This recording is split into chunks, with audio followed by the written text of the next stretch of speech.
comenzar esta presentación del libro de Guillermo Iriarte Aranaz. Bienvenidos esta tarde de un viernes 14 de abril al Auditorio Julián Aranaz, a quienes habéis podido venir presencialmente, así como a quienes lo vais a poder ver en diferido gracias a 30 Televisión. Ha venido Jennifer y está ahí grabando. También a la cadena SER de Tudela, que están aquí con nosotros Joaquín Torrents y Cristina Ibáñez. Bienvenidos también a los miembros de la Corporación Municipal aquí presentes, así como a todos los cadreitanos y cadreitanas que estáis aquí. También a los que venís no de Cadreita, pero que tenéis una relación importante con Cadreita, tanto familiar como de ancestros. A todos los que, está la representación de la Asociación de Municipios Camino de la Veracruz también. Y a todos los que no os queréis perder este evento único y especial. Porque se ama lo que se conoce. El término fotografía viene del griego, que tiene dos partes: phos, que su significado es luz, y grafos, que su significado es rayar, dibujar o escribir. Y en conjunto, fotografía significa escribir o grabar con la luz. Y este libro que hoy presentamos, de la mano de mi amigo Guillermo Iriarte Aranaz, pretende escribir y grabar con la luz, es decir, iluminar el legado histórico que hemos heredado de nuestros ancestros, ilustrar nuestra historia, la nuestra, y no la de otros, que es la que nosotros hemos vivido aquí en Cadreita, completamente diferente e incomparable con cualquier otra localidad que nos rodea, por ese devenir histórico complejo y distinto hasta bien entrado el siglo XX. Y como historiadora de formación que soy, os puedo afirmar que siempre hay tanta historia como uno quiera investigar y transmitir a quienes la quieran descubrir, y no está ni todo investigado y mucho menos todo escrito. Algo que a mí me llamó poderosamente la atención cuando llegué aquí a Cadreita, y es que había poco o apenas nada escrito, exceptuando estudios sobre el marquesado de Cadreita en la revista Príncipe de Viana, o ese pequeño estudio sobre el habla de Cadreita que hizo Julián Pina, y en el que también se ha basado Guillermo para una parte de la publicación. Esta publicación es un fruto de un gran trabajo de recopilación del autor y de la colaboración de muchísimos cadreitanos y cadreitanas. Presenta la microhistoria de Cadreita de forma muy atractiva, visual y tremendamente didáctica, para que nuestra historia nos entre también por los ojos. Y es un trabajo que diríamos trabajo de campo, etnográfico y local, que no existía anteriormente y que a su vez deja la puerta abierta a seguir publicando otras obras interesantes para nuestra bibliografía local. En esta obra utiliza un lenguaje cercano, explicando las fotografías, mencionando a quienes aparecen en las fotografías, incluyendo los nombres, los motes, qué hacían, qué no hacían. La verdad es que yo he disfrutado un montón. No soy de aquí e incluso he reconocido a personas viendo cómo son sus hijos. Digo, este tiene que ser padre de fulanico, ¿no? Entonces vale la pena. Utiliza motes y apodos, y en la gran profusión de fotografías que tiene, seleccionadas de manera muy concreta, podemos ver los escenarios, los oficios, la cultura, la religión, llenos de situaciones y de celebraciones en que descubrimos la forma de vivir de Cadreita. Entretener, informar y proveer a la localidad de una primera, que no última, memoria fotográfica histórica son unos excelentes motivos para que este proyecto, que se pretende nuevo y divulgativo, ameno y apto para todos los lectores. Guillermo Iriarte Aranaz es un cadreitano nacido en Pamplona. Pone siempre nacido en Pamplona, yo creo que es cadreitano, nacido en Pamplona. Accidentalmente. Eso es.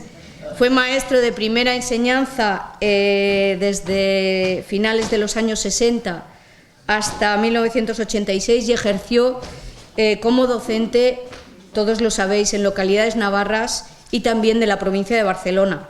Diplomado en Pedagogía Terapéutica, especialista en perturbaciones del lenguaje y audición y licenciado en Psicología por la Universidad de Barcelona.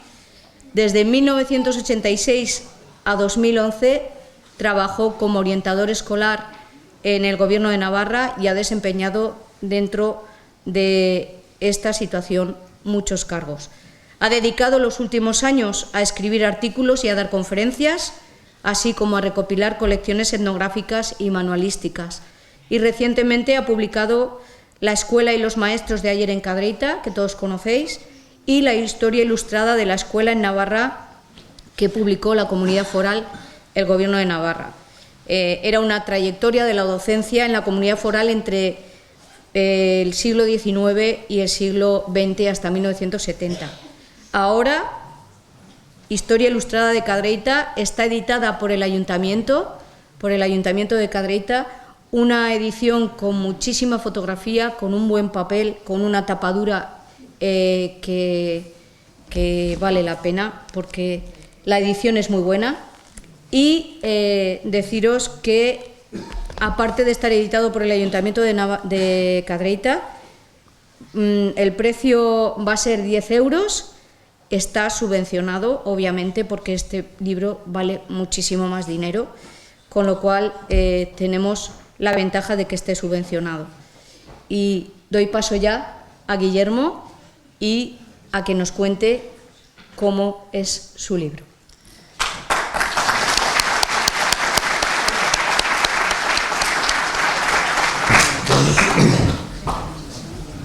Buenas tardes, gracias a todos y todas por acudir a la presentación de su libro. Quisiera agradecer al Ayuntamiento su financiación y publicación, así como a todos los cadreitanos y cadreitanas que habéis contribuido a enriquecerlo, bien a través de fotografía, anécdotas, todo tipo de informaciones que me habéis dado. Las colaboraciones son múltiples, más de 100, y todos estáis recogidos en el libro. Pero quisiera resaltar aquellos más íntimos que me han aportado, como es Jesús García Muro, como es Santiago Nieva Machena, como es Santiago Castillejo, lo veo por aquí, que es mi asesor musical, como es Ángel Ozor Carpio, Ángel, y como no, la joya de la corona, que es nuestra amiga bibliotecaria Ana. Gracias por la presentación tan bonita. El motivo fundamental por el cual me impulsé a hacer este segundo libro sobre la historia de Cadreita es a raíz de una invitación que tuve por parte de Chema, antes de la pandemia, para acudir a la presentación del Camino de Veracruz, a la de Pamplona. Ahí pude observar que de los 24 pueblos navarros que configuran el Camino de la Veracruz, todos, y digo todos sin excepción, tienen en su localidad un libro sobre la historia de su pueblo y cargados de fotografía, y Cadreita no podía ser menos. Ese es el motivo fundamental por el cual he escrito este libro. He hecho un libro que lo he escrito con rigor histórico, apoyándome en las 500 fotografías que me habéis prestado y haciendo una de las máximas pedagógicas que yo transmitía a los maestros cuando visitaba las escuelas. Una imagen vale más que 100 palabras. Bueno, pues fruto de esta ecuación surge la historia ilustrada de Cadreita. Bien, como el libro anterior y este lo he donado al Ayuntamiento, pero os quiero advertir que cuando vayáis a comprar no penséis que es un bestseller como las novelas de mi estimado Jesús Nieva. Por cierto, es tu cumpleaños. ¡Felicidades!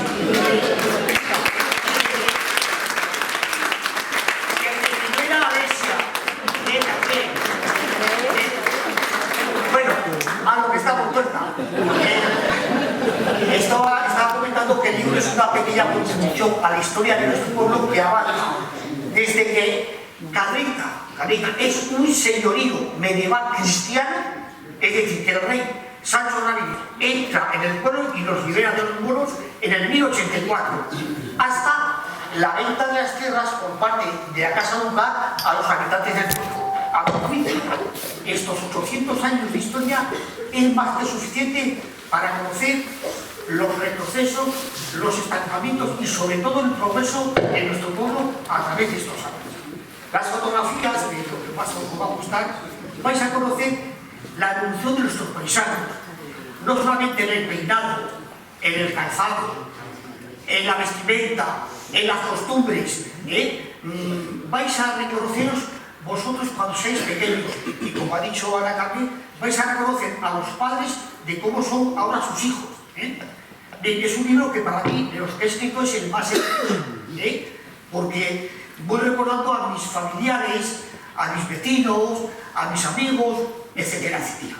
Bien, el libro lo he articulado en 10 capítulos que abarcan aspectos históricos de Cadrita, este es más amplio, los oficios antiguos, el deporte, la música, el léxico cadritano, el deporte dicho también. Bueno, poco a poco vamos a ir dando unas pinceladas a todo esto. También quiero decir que cada capítulo pues lo he rellenado a través de las informaciones que me habéis dado vosotros, y la recopilación que he ido cogiendo del archivo municipal al archivo ducal de Cuéllar, el archivo de Navarra, el del ayuntamiento y el diocesano.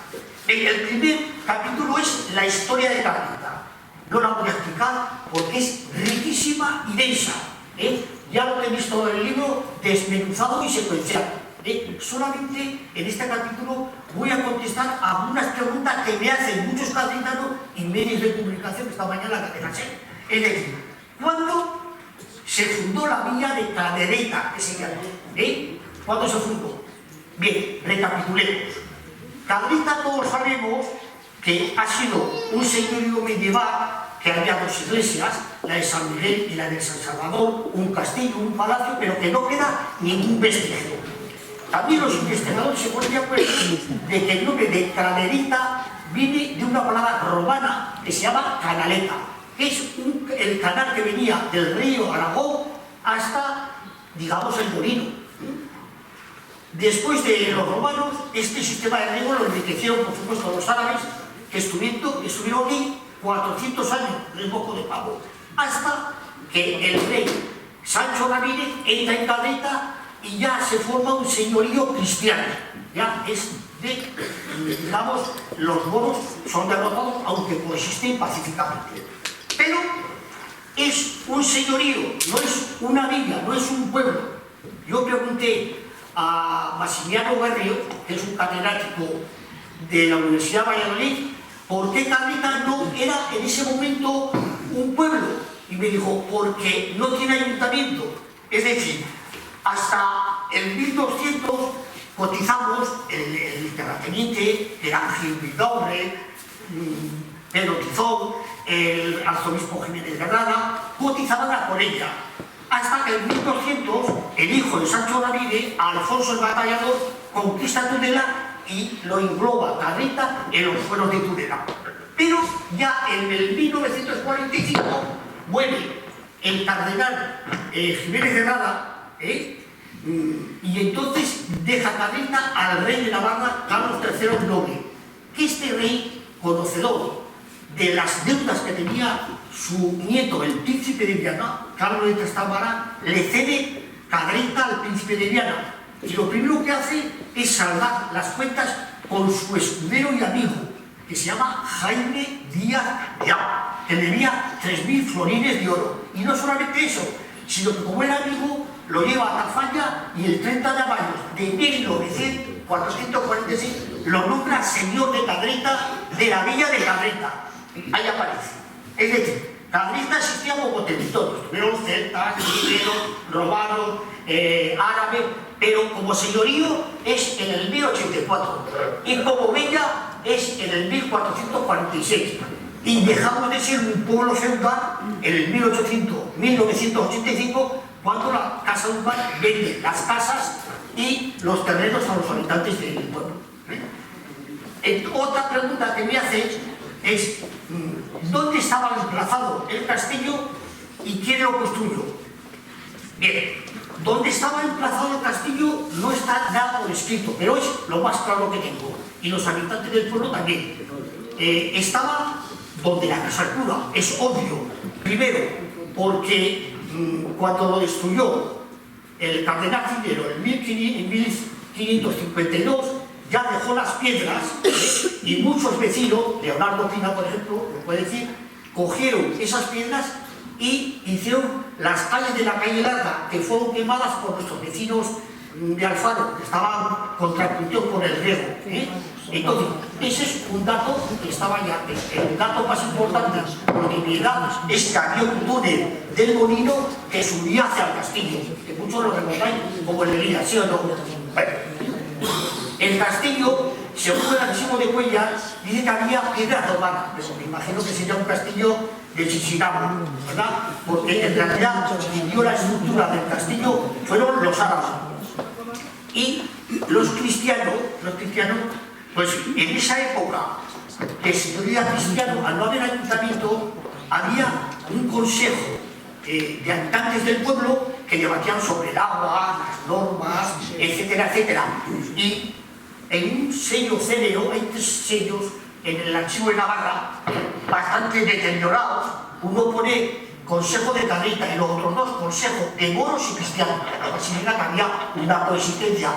Este sello, Cruz Valestena, un técnico del gobierno de Navarra, lo reprodujo con esas técnicas que hay y mirar el castillo de Cadreita como era. Así me dijeron que era más o menos. Este castillo, pues el primer alcaide que se conoce, que es en 1220, se llamaba Diego de Gil de los Árabes. Y el último es en el 1420, que se llama Antoñanzas. Después el cardenal Cisneros lo destruyó en el 1516. Este es el más o menos pasado. Bien, este es los 3.000 florines, con lo cual valía Cadreita, que es, mirando por internet, el florín valía entre 800 y 1.200. Pero no sabía yo qué.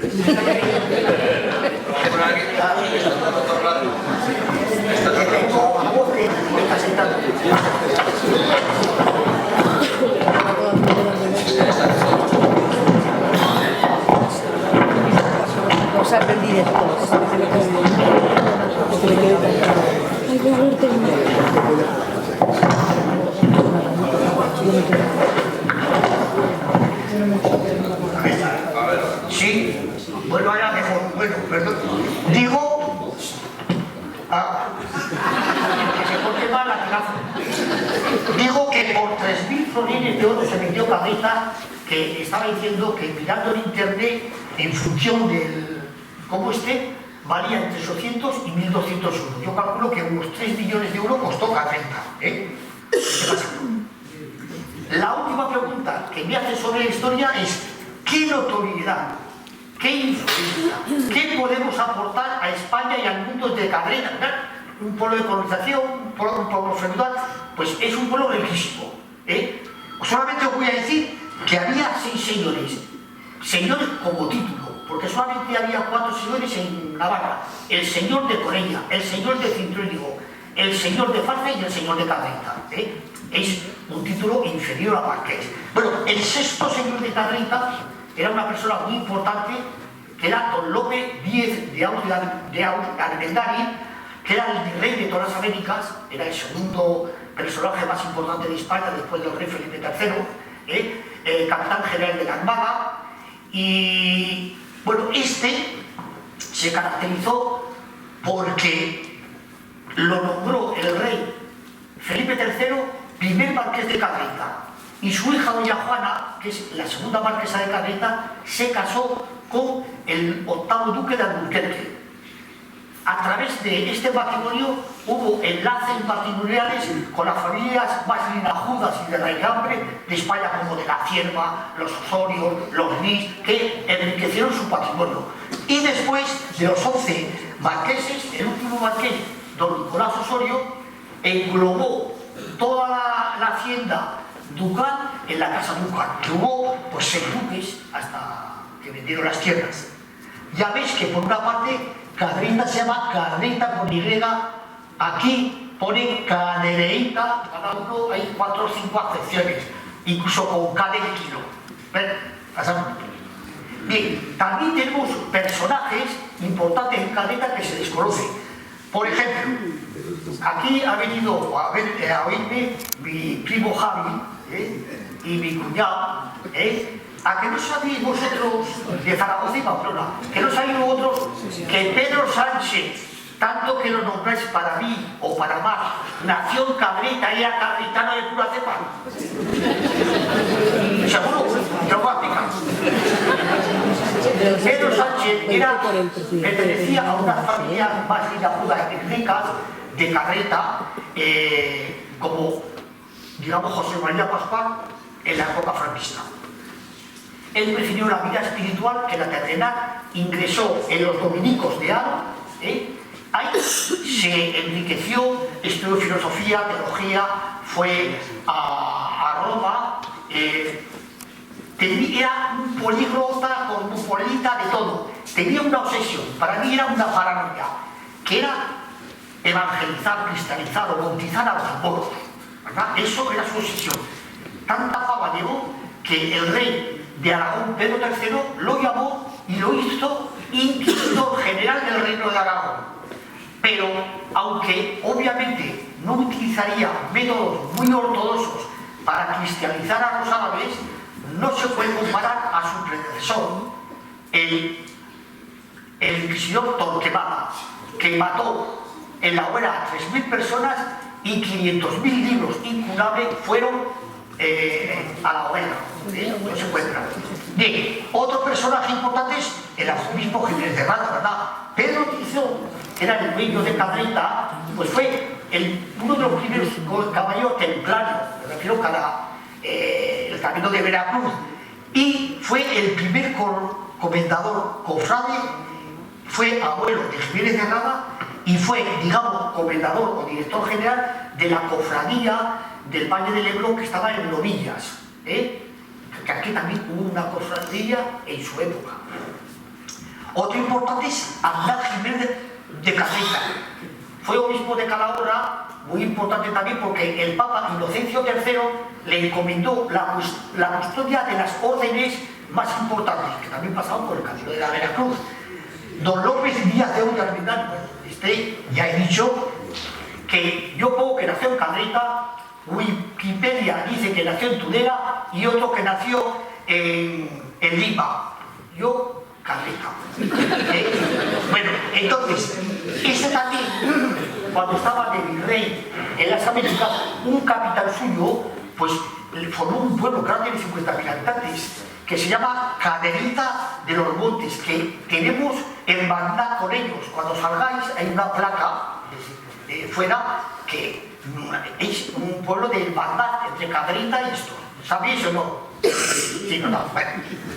Fernández de la Cueva, el cuarto marqués de Caderita, fue el virrey de México. José Isidro Osorio, duque de Sesto de Alburquerque, pues este fue alcalde de Madrid y también tenía bastante buena relación con Cadreita, de los pocos. El Beltrán Osorio, duque de Alburquerque, este personaje que fue campeón olímpico del Helsinki, de caballería, ¿verdad? Fue, digamos, del conde de Barcelona, su asesor, podríamos decir, pero para mí lo más relevante que hizo es dar trabajo a su asistente en la guerra, que es el gran Pedro Blázquez, alias Vientefuerte, que lo trajo de Tehuelo a la Iguala, que vivía en la Diputación. Y después, José María Preciado Oliva, que tiene mucha familia, que fue obispo de Panamá y de San Antonio de los Estados Unidos. Mirad el Varas y el Pedro Luis. Mira la iglesia de la qué bonita. En el libro está bastante más amplia. Mira qué bonita, románica, gótica. No te rías, pero venga.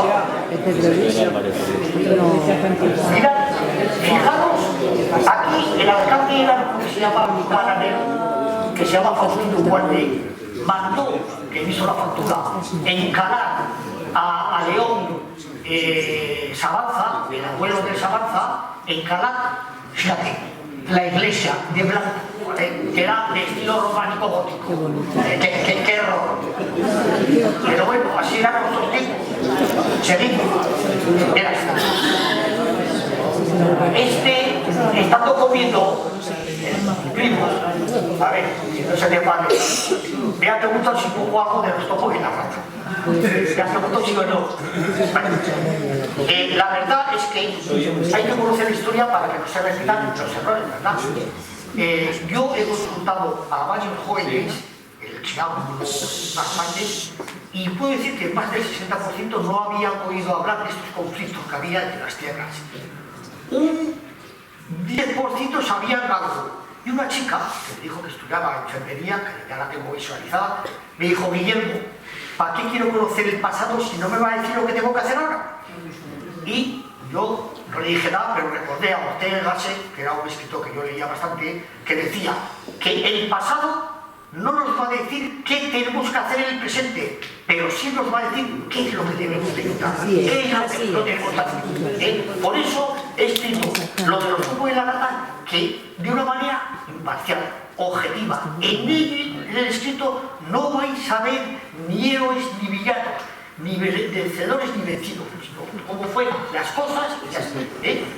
Mirad, el último administrador de Tarreta, el señor Rafael se llama.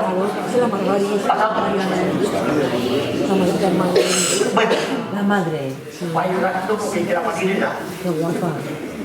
Bueno, resulta que a final del siglo XIX hubo un incendio que se cortó en toda España, hubo una donación de más de 50.000 pesetas para la Tarreta, que se quemó el 80% del pueblo.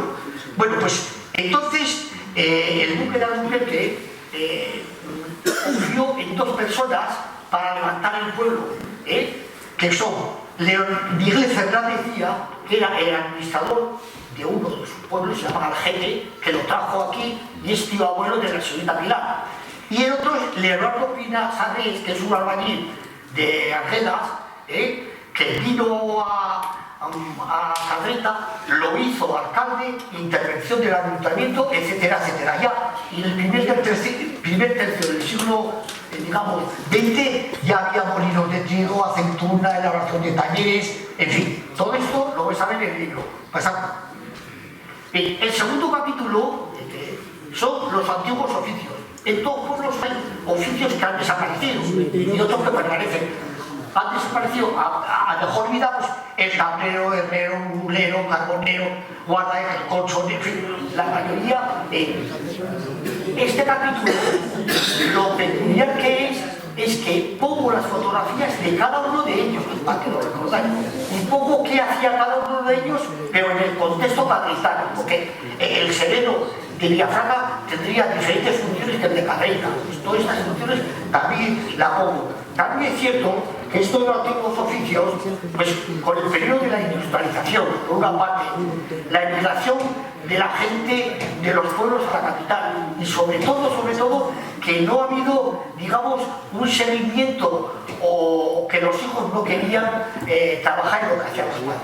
Eso también es cierto. Vamos a ver algunos oficios.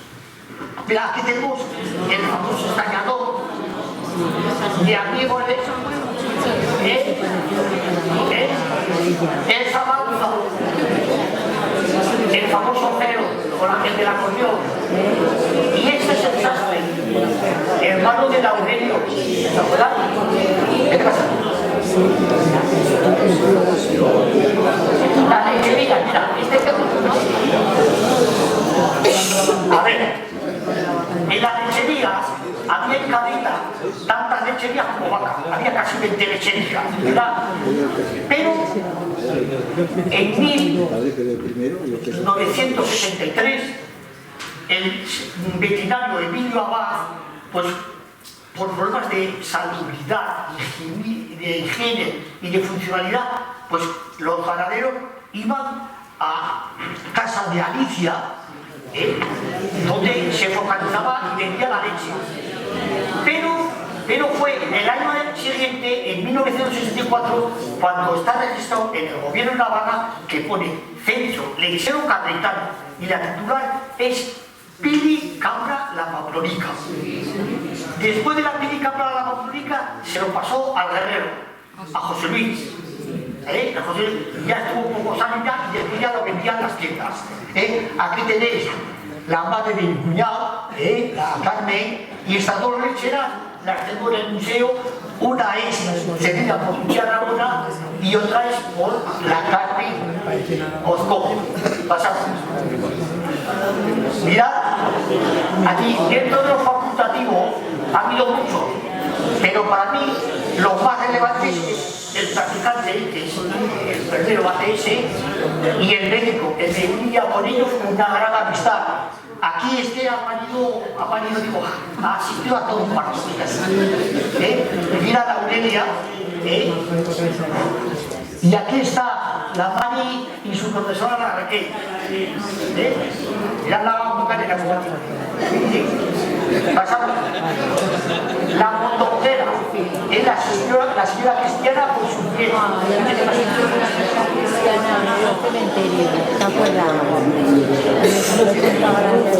Los pastores, mira el cocharro que viene aquí.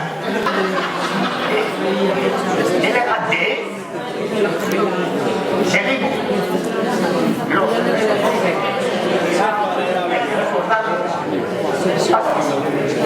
Los serenos, las batallitas que nos daba el esquema allá, donde el centro, y vamos por la noche a estar con él. Hombre, el sacristán, mira el sacristanico igual que su nieto.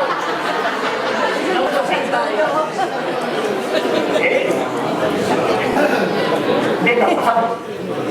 Esto, a ver, el vinatero, aquí una de las cosas que se desconoce, esa es lo siguiente. Aquí en Cabrita había vino a nivel comercial, se vendía, que era el Duque de Alburquerque, y vino que lo hacía mucha gente del pueblo como complementario a la agricultura.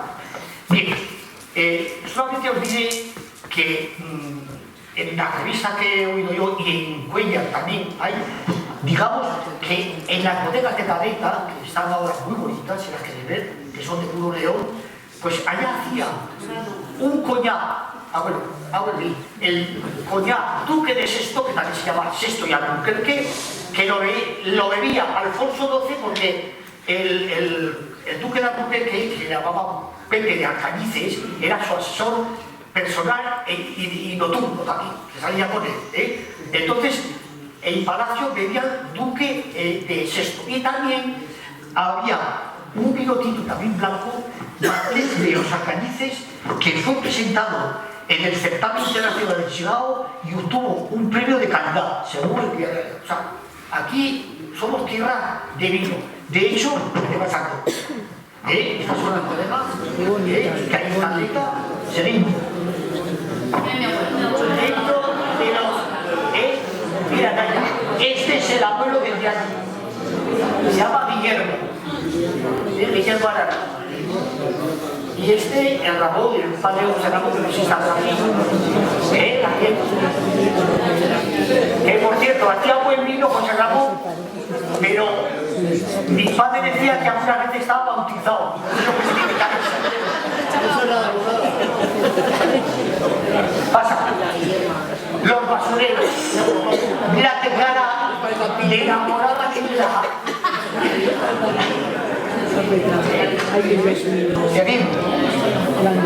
Y esto, por favor, en mi época, las tiendas de chuchería, la señora María, que por una peseta comprabas pilogas, de todo.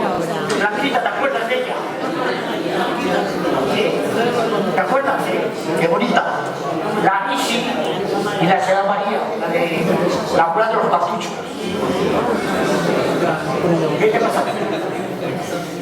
Mira, el teléfono se inauguró en Madrita el 25 de enero de 1929.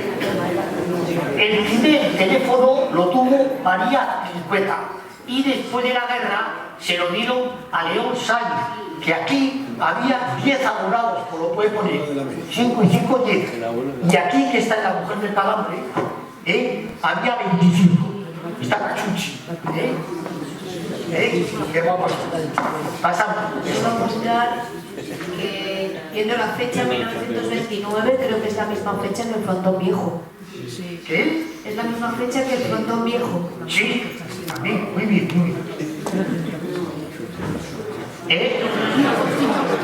La paquita.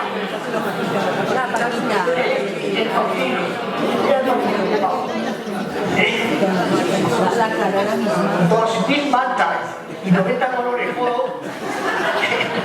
Faustino Pastor. Venga, Ya me acuerdo yo, las amigas. y la pregunta. Las amigas.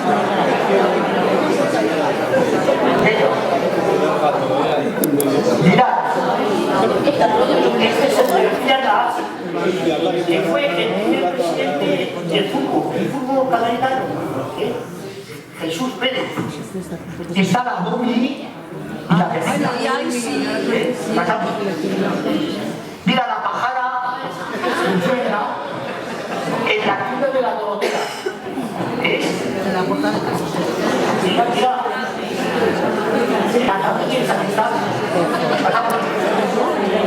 Jesús Pérez también con tienda antigua que Jesús Pérez. Las peluquerías, las hermanas Ayala, y aquí está la maravilla.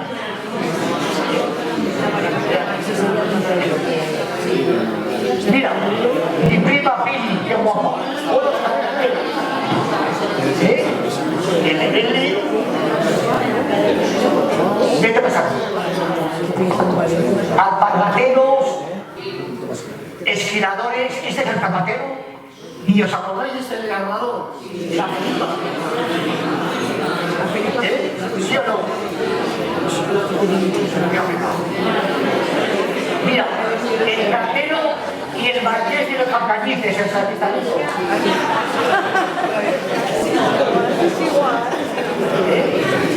Este vídeo, que era muy amigo mío, fue el secretario del ayuntamiento, ya sabéis. Venga. Los multeros, este es el acomodador del Butonín del cine Miramar. Ahora falta del cine Fantasio, que es el señor Germán, ahora va a ver, el señor Germán, que era del Frijolio. ¿Qué pasa? Miradlo. Y tu padre allá arriba.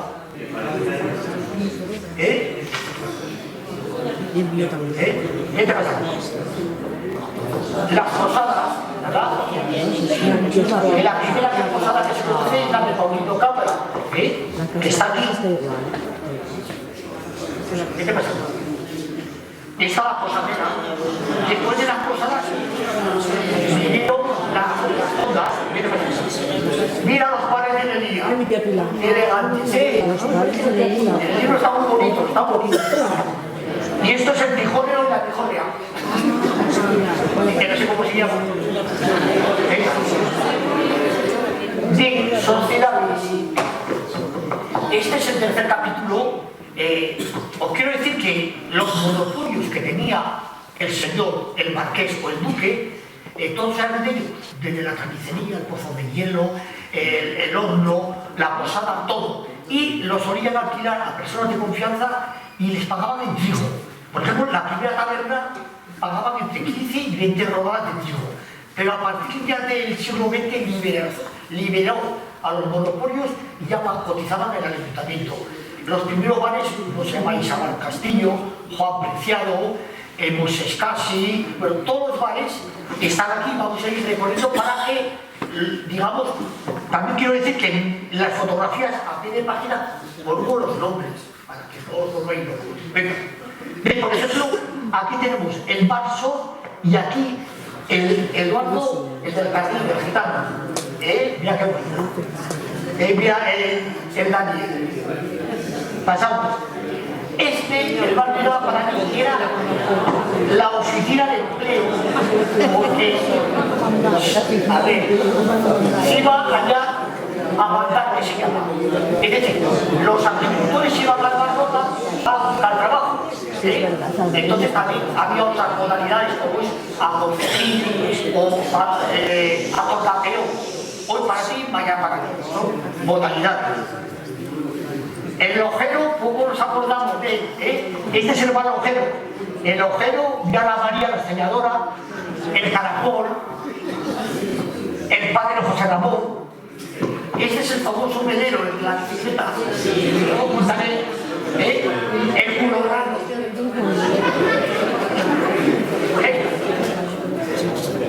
Y para el Kubala, este era el Kubala.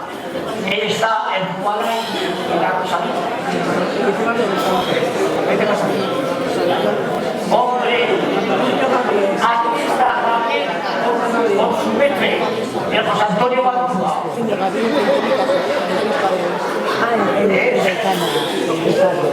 Pasamos. El mal cartucho se destaca porque esta fotografía es del 1945 y yo creo que en el 1045 no se conocían las capas en la plancha. Vamos a dejarlo. Venga. Hombre, en Isidro, y estos son los cartuchos. Mira el Picasso, el amigo Juan Manuel, el Candelo.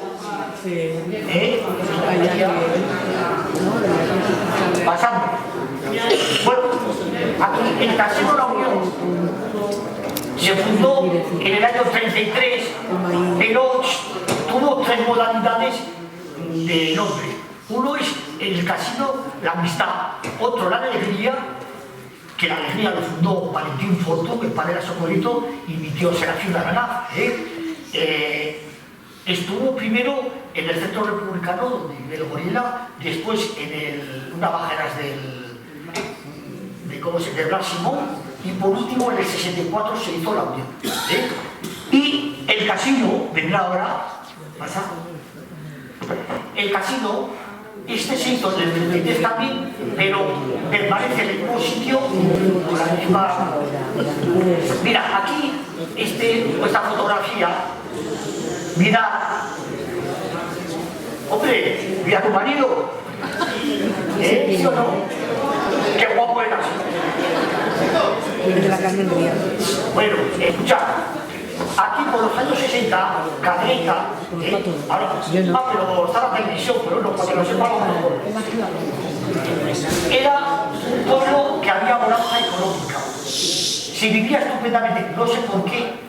No sé si porque se pagaba menos renta a la duquesa y ya se pagaba más contribución al ayuntamiento, por lo que sea, era un pueblo de bastante riqueza económica que se proyectó en los dos casinos. Los dos casinos traían las mejores orquestas, Basilio, Rudy Ventura, todas las orquestas están puestas en el libro. Tanto es así que la gente de los alrededores lo llamaban Mallorca, muy a Mallorca, porque venía a cada venta, los acopiamos y por 4 medicas. Eso es lo más importante. Bueno, pues resulta que una de las anécdotas, pues venían de todos los pueblos. Un día vinieron de Villafranca 3 amigos míos, Hilario Sánchez, muy amigo mío, el americano, y otro que se llama José Miguel Ansó, el Tala, que es famoso. Bueno, pues se sentaron con nosotros y el Tala, que era el más extrovertido, dijo al Milagres, que era el camarero, una copa de coñac. Y se levantó el Leandro, el tocolo, con furia, le dijo, has de saber que en Cadreita no se piden copas, sino botellas. Ese es cierto, esta manera. Venga, pasamos. Bueno, aquí como veo que me estoy alargando, no voy a hablar de este capítulo porque ya hay el libro, ¿verdad?, que lo escribí. He puesto nuevas fotografías. Aquí teníamos... Ah, bueno, mira. Mira José Ramón y su hermano. Open la porchada.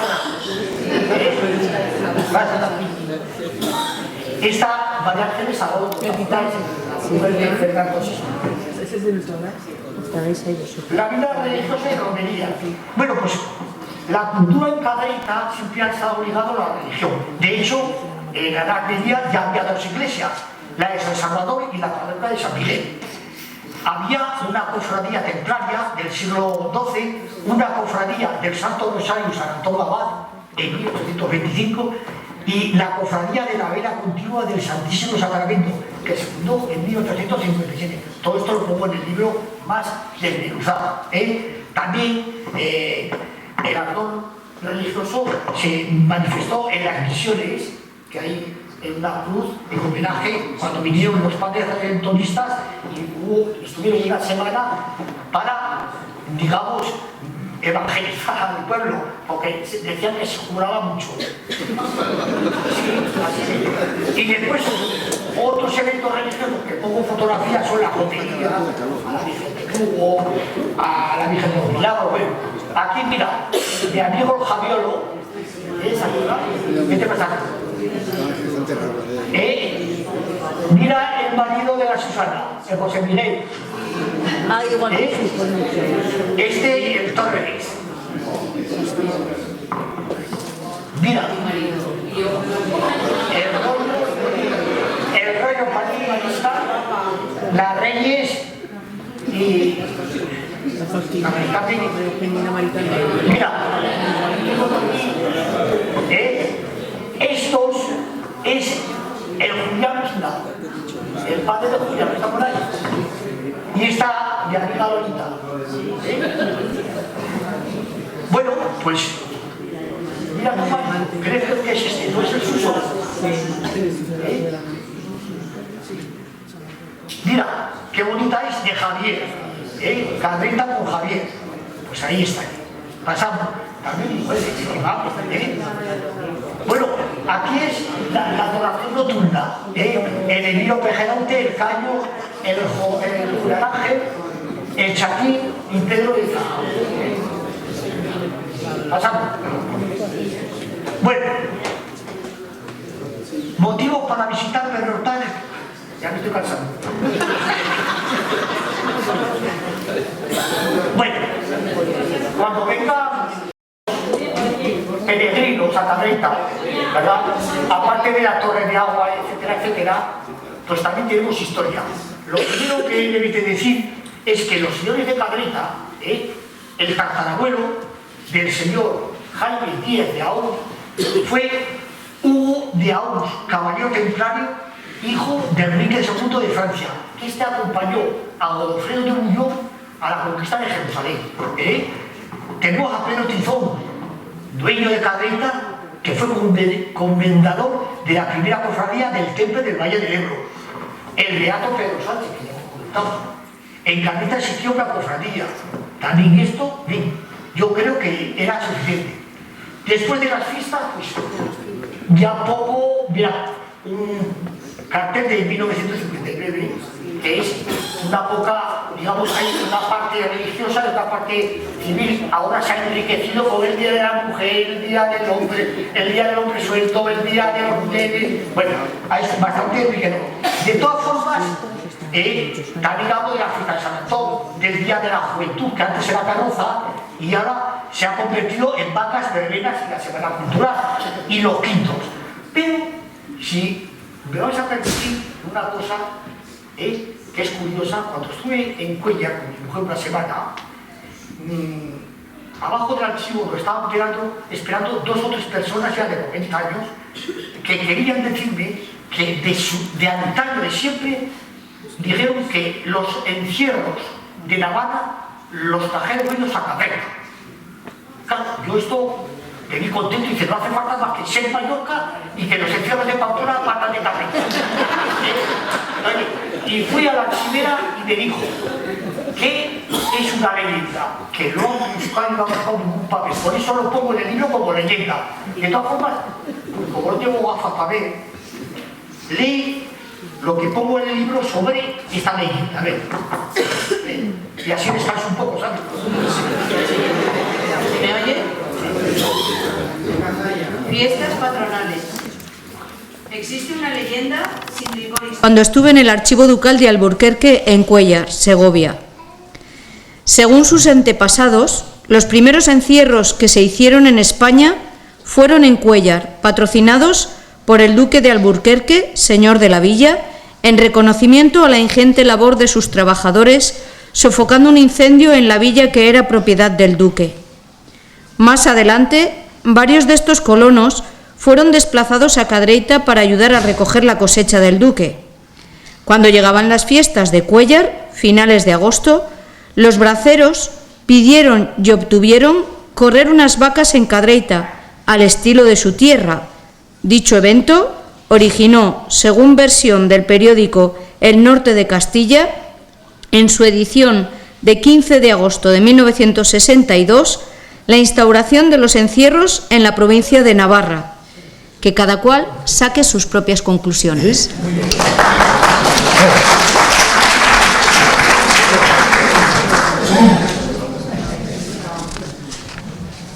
Me ya pasando porque bueno, era el antiguo ayuntamiento y se bailaba, aquí estaban los músicos alrededor de la plaza. Mira la Julián, el Rena, el Nicanor, el padre Damián. Bueno, pues no me acuerdo. También, en vez de la calle larga, pues hizo un año que se corría las calles por la carretera, por lo que sea. Mira, pues esta es la casa del Periquillo. Mira, mi amigo el zurdo, el Hilario Sánchez, que ha muerto, y es el zurdo, mi amigo zurdo. Mira la codorniz en su máxima. Esa que te he dicho, mira la que está ahí.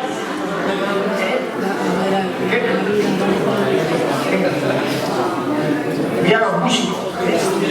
Allá la enfermería de Ayala. ¿Qué pasa? Sí, el corral de la vida.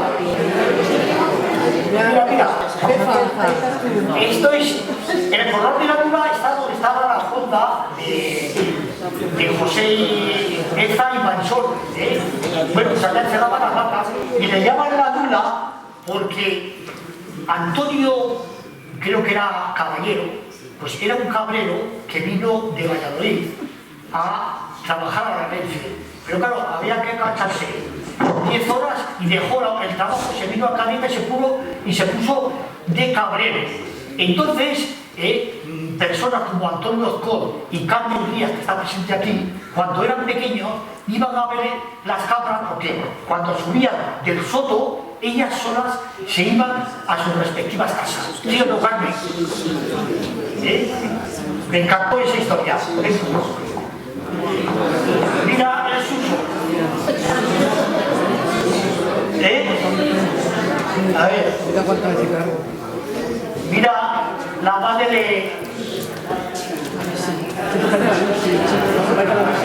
El cartucho, sí. Y el ojero, esto es... Iba ya con un copetín. El ojero, el cubano y el pichi. Sí.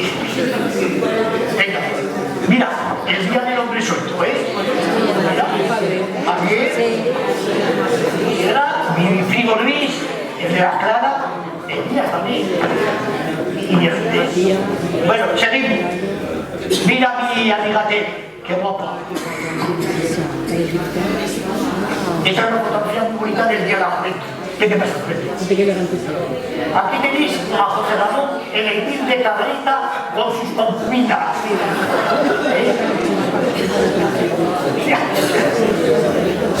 Mira,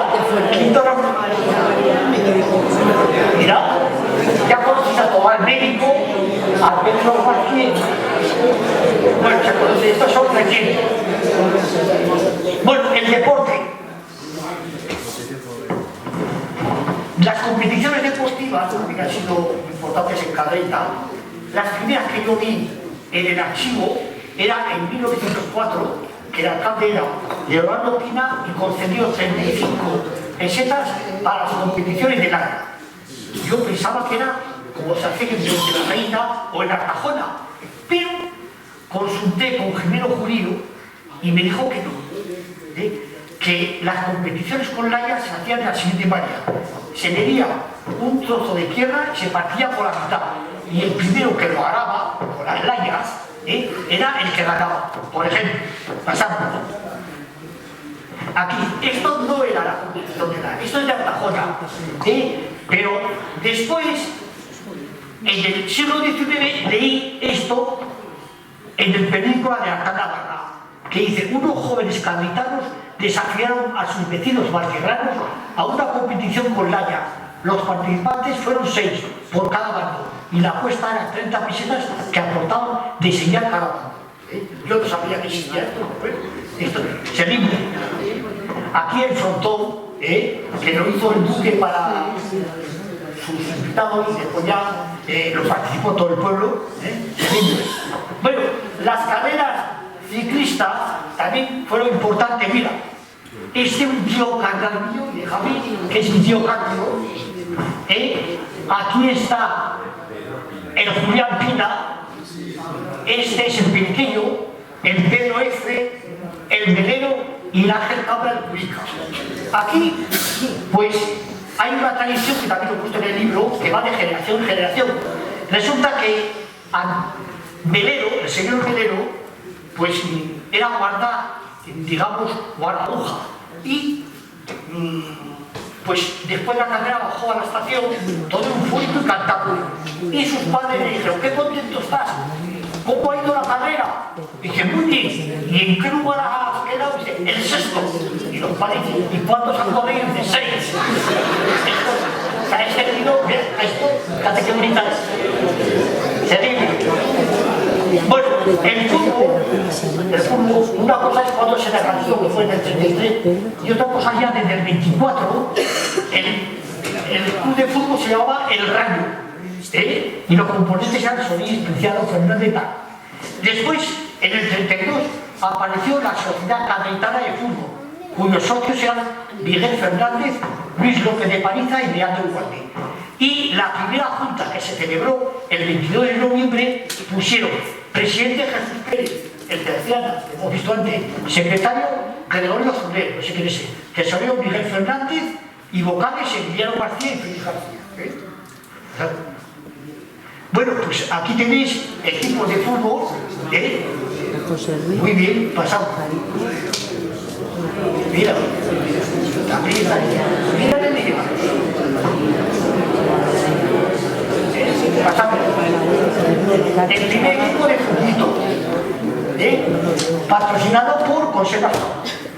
Seguimos.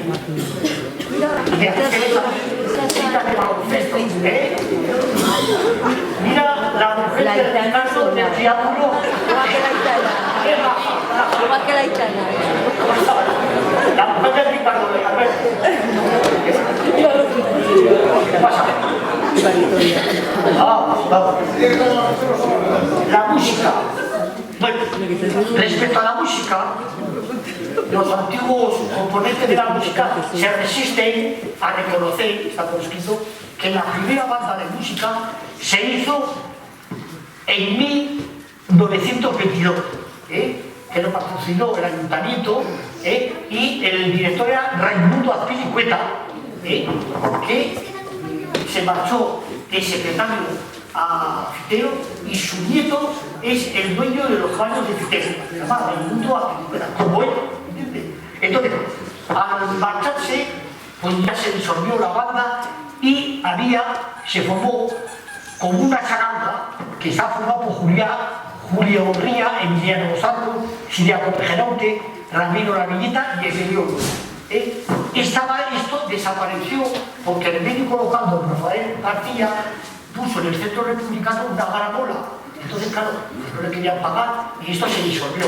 Hasta el 1953, que se reinició la banda bajo la denominación de la banda del Frente de Juventudes o de la Guardia de Franco.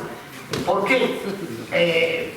Pues estuve hablando con José Silva porque su hijo, que es el que se presenta para alcalde por Ciudadanos en Pamplona, trabajó conmigo en la inspección y estuvimos con su padre y le dijo que el ayuntamiento lo que aportaba era poco y la Falange le dijo: Bueno, nosotros os aportamos, os damos el uniforme, que el uniforme del Corral lo tengo en el museo, pero con la condición de que asistáis a los eventos más representativos de la zona. De hecho, así fue. Fueron al Baño de los Caídos, a la canonización del Ebro de Buñuel, fueron también a la adoración de la Virgen del Villar, etcétera, etcétera.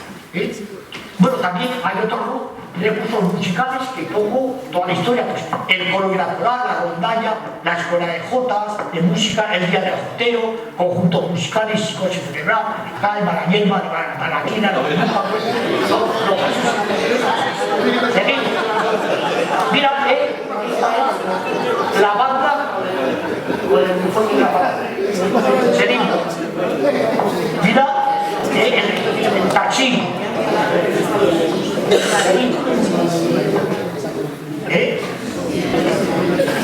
¿a que no sabéis quién es este? El valenciano. ¿Quién es? El valenciano. El valenciano. Bien el jotero. Pasa un juego.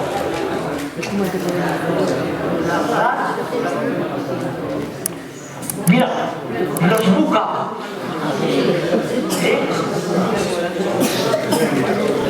Sí. Bueno, urbanismo extramuros. Este es otro capítulo, ¿verdad?, que habla de la evolución de Cadreta en cuanto a la urbanización de las calles, del pueblo. Ponen, digamos, todos los acontecimientos relativos, pues, a el cuartel de la Guardia Civil, el matadero, las casas baratas, todo esto. Tampoco lo voy a comentar porque está en el libro, vete pasando. Mira la carretera que estaba antes. Ni al casino. Qué diferencia. La plaza, vete pasando. El ayuntamiento antiguo. Mira Don Pedro, la casa popular, que ahora está el ayuntamiento. La nueva iglesia,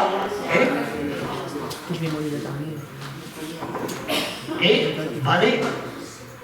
Bueno, aquí resulta que ha habido polémica en el pueblo porque se destruyó la iglesia antigua, que era románica, gótica, consulta. ¿Y cómo fue todo?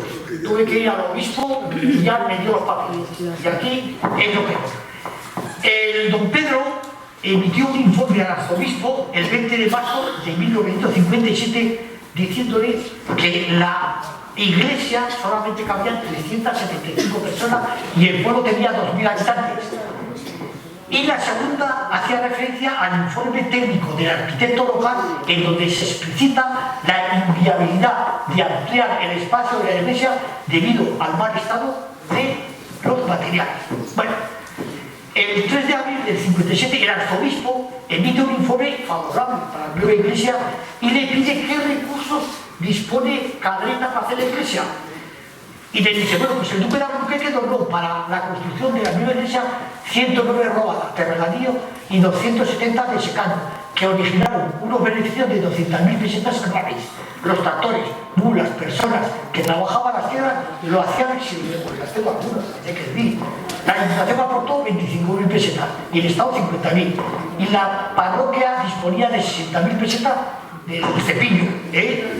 El arquitecto fue Luis Cubillo de Arteaga, el constructor Guadalupe Sáez de Orza, y el coste inicial, que fue mayor, de 3.500.000, y se inauguró el 21 de julio, que es mi cumpleaños, de 1951. Pasado. Mirad el bolillo, la abuela de mi estimado Trabuco, esta, la madre de Ganso y el angelito. Vale. Como subía a las aguas, la pilonga, la del Chispa, la de Luquizu, la madre de la soja del Pajánico, esta la milagresa y la hermana del Evelio Pendeloco. Mira, tanto que preguntas por la cachurra, esta es la cachurra. Esta es en la primera consulta tu vecina también, la hermana de Juan José Capullo. La segunda y mi prima, Angelines, que es la mujer de Julián Arana.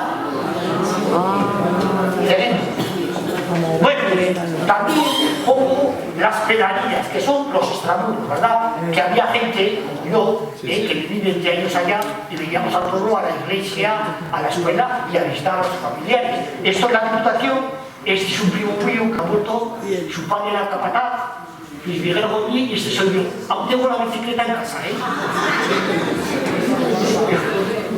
Esto es la paridera, que ya, si no se conserva, se la tira. Bueno, el vocabulario cadena. Capítulo extenso. Lo divido en el vocabulario. Ahora callado. A ver, en el vocabulario que he escrito 275 palabras que se hablaban en cadena y ahora la mayoría no se hablan. Es un vocabulario incompleto porque me he centrado en mi contexto. Es decir, en mis abuelos maternos, mis tíos, mis amigos, la gente que bajaba a la habitación, que fueron enormes, mi cuadrilla y los amigos de las cartas. Con todas esas palabras he sacado 275, pero aunque esté incompleto, en nuestra biblioteca tenemos, como ha dicho Ana Carmen, un trabajo de investigación que ha hecho Julián Pina que se llama El habla de Cadreta, que lo podéis completar.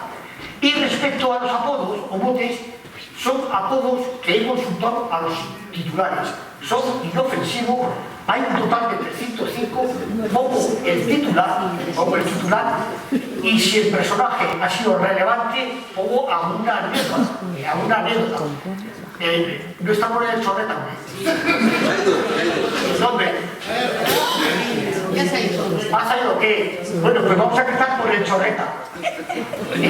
Bueno, pues chorreta era José García, ¿verdad? Y sus hijos, Vicente y José, me dijeron que su padre tenía una novia muy guapa, Josefina, y cuando salía del bar decía: tengo el mejor chorrete de Cadreta. Y de ahí viene lo de chorreta. Este chorreta era una persona muy singular, ¿verdad? Quería ser siempre, como decimos en Cadreta, el artista, el protagonista, el centro, y no quería pasar a segundo plano. Entonces, tiene muchas anécdotas, pero su hijo José me dijo que pusiera la de Indurain. Javi, te voy a decir la anécdota de Indurain. Pues cuando Indurain, creo que era la etapa de Luxemburgo, llegó a la meta con superioridad, pues un cliente del Bar Nota se levantó y dijo delante de todo el mundo: eres el mejor del mundo. Entonces este chorreta se vio desplazado a segundo plano, y cuando todos estaban digamos, tranquilos, con las manos alzadas, y dice: me cago en tierra de Europa, del mundo, y también de Europa. Bueno, Cirilo, no, deja. Cirilo, este tío se llama José Antonio Cornago y se llama Cirilo porque su padre era Cirilo, ¿verdad? Pero era también un personaje muy singular, hablador, monótono, cansino, ¿verdad? Claro, y todo viene de Jacinto Rías, que era un empleado. Entonces lo llevó a trabajar al campo y de tanto hablar al final se hartó y dice: ¡descansa, Cirilo! Entonces se sentó. Le dijo: ¡pero de hablar! De hecho es una palabra, digamos, de España, ya sale por toda España, porque mi hijo, que está aquí, Alberto, cuando le reprendía al pequeño, me contestaba: descansa, Cirilo. Y mi cuñado, que es de Zaragoza, cuando me pongo un poco al cielo, dice: Cirilo, descansa. O sea, el Lucio y mi sobrino el Patán. El Lucio que salió el platanito, espera que te voy a decir. El Lucio, ¿verdad? Pues la gente del pueblo pensaba que decía Lucio porque le gustaba pescar, y no a Carlos y a Jesús, a Rondo, pues le dice Lucio porque su padre se llamaba Lucio, ¿verdad? Este también tiene una anécdota que la voy a contar. Pues antiguamente, en los años 50, no había váteres en el pueblo y había que hacer las necesidades, digamos, en la cuadra o en la cascajera. allá nos limpiamos, ¿os acordáis? Con una pena, una tejal, y los más privilegiados con un pinocho que llevaba a ver el bolsillo, ¿verdad? Bueno, pues el señor Lucio pues fue a la cuadra y estando en plena faena se le acercó un pato y le agarró el pene de raíz de fondo. Entonces, claro, reclamó a su esposa, Sofía, con una frase que se ha hecho mirar, que aunque parezca una frase mía, a un juicio forma parte de la ética lingüística gaditana, que dice así: ¡socorro! ¡Auxilio! ¡Sofía! ¡Corre! ¡Que el pato se lleva lo que es tuyo! Bueno, y Platanito, que es mi sobrino, ¿verdad? Iñaki Vicioso Iriarte, pues este estaba estudiando en el Instituto Gonzalo de Berceo de Alfaro. Y ante su bajo rendimiento y sus constantes novillos, fue su padre y le dijo: ¡a la pájara! Que te he dado más oportunidades que al torero Platanito. Mañana al invernadero. Bueno, seguimos, ya veis. Bueno, pasa otra vez. Con el vocabulario también hay palabras que vais a ver que corresponden a toda España, como alforja, galera, gañas, estañador, tinaja, velo. Otras que proceden de la ribera, como cuto y andrajera. Y un vocabulario cadretano son estas palabras: regalar. Pues regalar no es algo regalo, es derretir. Mi hijo Alberto, con 3 años, le mandamos a Isidro a comprar unos polos y a la vuelta, él con un palo llorando que se había regalado el polo, lo que se había comido que ella de su primo. Esto es cierto, yo no. Bueno, después, Jesusa. Pues Jesusa es el nombre de una señora que se quedó viuda y para no deprimirse, pues viajaba. Bueno, pero paraba en casa. Entonces, pues, tengo confianza, le decía a mi prima Ángeles cuando se iba a Tudela: ¿dónde está Jesusa? Otro, Pingonete. Pingonete es aquel pues, que le gusta el vino, que no va borracho, que no va movido. Ese es el Pingonete. Hay otros como Apurabarrio, Apetiquero, Picha Afilada, Cararrayo, en fin, todo esto son capitanos que también tenéis en el libro. Venga. Y ya por último, ya vamos a hacer a lo que estamos. El último capítulo es que Cadreta no solamente ha tenido historia, ¿verdad?, sino también ha tenido poetas. Y pongo 4 poesías de los poetas más representativos.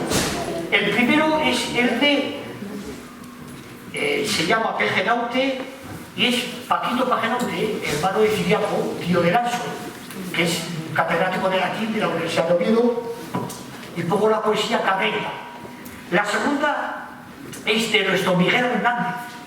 Miguel Hernández, que era mi poeta preferido, junto con Lorca y Antonio Machado de la generación del 27, pues iba haciendo poesías, por supuesto, de cabrero, era un cabrero.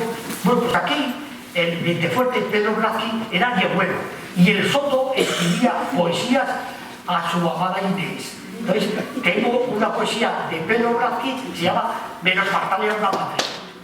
La tercera es de nuestra poetisa local, Cristina Gorri, son recuerdos de Cadreta, que describe con una gran precisión todos los vestigios de Cadreta, pues el lavadero, el molino, todo, en la casa del cura, lo hace magistralmente. Y el último es el de Fernando Ría, que es este es mi pueblo, este es Cadreta. Y por último ya, no lo va a dejar antes. Quiero deciros que en este capítulo, es el último, pues hablo del ADN cadretano, que está lleno de inteligencia, ¿verdad? Porque si inteligencia es la capacidad que tienen los seres humanos de adaptarse, nosotros nos hemos adaptado teniendo un pasado turbio, rico y turbulento. Hemos solucionado el presente y hemos establecido las cumbres necesarias para hacer nuestro futuro, con un futuro que ha cambiado la fisonomía del pueblo y con estructuras sociales, urbanísticas dignas de elogio. Con este proceso de evolución, de retroceso, estancamiento y progreso, pregunto, ¿qué pensarían nuestros antepasados, el Leonardo Pina, el Villabuelo Magra, sí levantaron la cabeza. Pues no sabían si estaban en Cabrita, en París o en Marruecos. Hemos pasado del blanco a negro. Hemos pasado de casarse solamente por la Iglesia a casarse por la Iglesia, por lo civil. ¿O no? Por lo civil, por la hipoteca, incluso sin casarse, viviendo en pecado mortal, como se decía antes. Bueno, hemos pasado de ir de viajes duros a las barreras y los más privilegiados, pues a Zaragoza, Pamplona o San Sebastián, a Ilava, Nueva York, Cancún, los Caribes, ¿verdad? Entonces, quiero deciros con esto que los tiempos van cambiando, ¿verdad? Y, por ejemplo, no digamos en el campo, que el 90% es agrícola.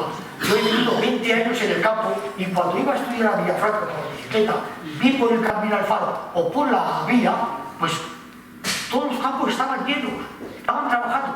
Yo pasaba y algunas veces los saludaba porque iba extraído de la lección y me llamaban la atención. Que no saludan, bueno, ¿saludan o qué? Y todos a lo unísono. Apuro es el fuerte. O sea, había una interrelación. Bueno, después me sorprendía porque por el sol eran sus puntos de referencia. Si no había sol, no pasa nada. Aparecía el tendillo, todos a desayunar. Aparecía el visto, a echar un trago. O sea, ya tenían esta referencia. Ahora bajo al campo, una soledad impresionante. Algunas veces, al cabo de media hora, veo un coche a lo largo y me veo tan contento porque es mi amigo el violín, pero cuando pasa al lado, no sé si es Fittipaldi o el hijo de la Jacinta. Por esa velocidad que pasa. Bueno, y sigo andando, y al cabo ya de 3/4 de hora, un tajo cogiendo brócoli. Y claro, veo el contexto y me tengo que abstraer y retroceder hace 400 años. Y saludando como antaño, salam aleikum, por el continente, salam. Bueno, pasamos, mirad, estas, que yo tuve relación con la mayoría, antes se moría el marido y se ponían luto a perpetuidad. Algunas, las feministas, se ponían en alivio de luto. En alivio de luto se decía, ¿verdad? Sí, pero el alivio, no pensáis que es un vestido rojo escarlata, o con azul turquesa, sino con colores suaves. Si un joven ve esto ahora, pues dirá que mata la concupiscencia. Pero bueno, seguimos. Aquí, en San Sebastián, mira, ¿dónde está?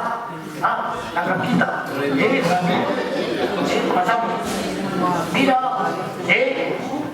el menino, su hermana y el Ricardo. Antonio. Mira qué pasa. La familia Pinito.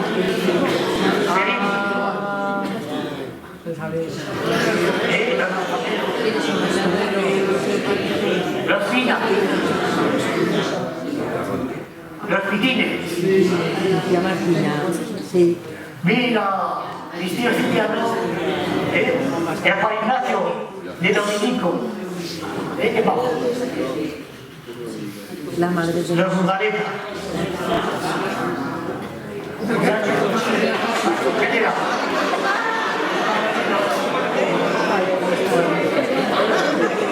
Mira, la y los patos.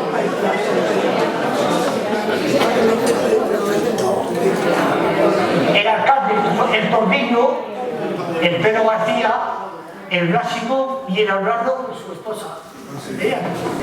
Tu madre. Ese es el alcalde, en el ayuntamiento cuando estaba en la transición de los conflictos de tierras. Era Enrique Arrió.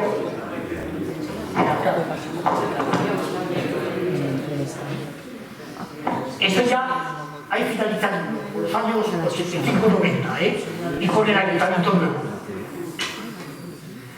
Esta es la boda del siglo. Es la boda del siglo, porque el señor Cubana, que era un selector, se casó con la encarnacha que tenía 19 años.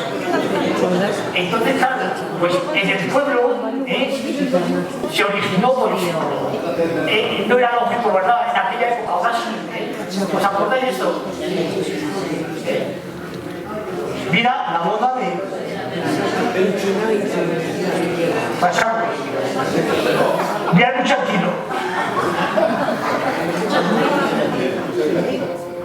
La granja que estaba ahí, ahora están los talleres del Muro León, la granja del Cacho y del Arrosamito. Vendían, seguimos. Mira el Chispa, a Santa Costilla, seguimos. Bueno, ya quiero hacer una reflexión final, ¿verdad? Porque sistemas, actuaciones y métodos que están recogidos en el libro y que yo he comentado ahora, pues pertenecen a épocas pasadas, a contextos socioculturales y políticos del ayer. No sería justo ni acertado juzgar estos acontecimientos como los sistemas que empleaba el beato Pedro Sánchez de Cadreta, como lo de los topos y la rata, como la anécdota del señor Lucio y la señora Sofía.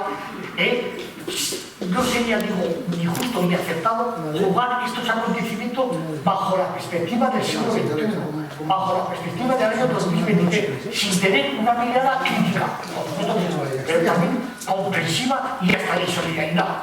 Muchas gracias y perdonad la narrativa.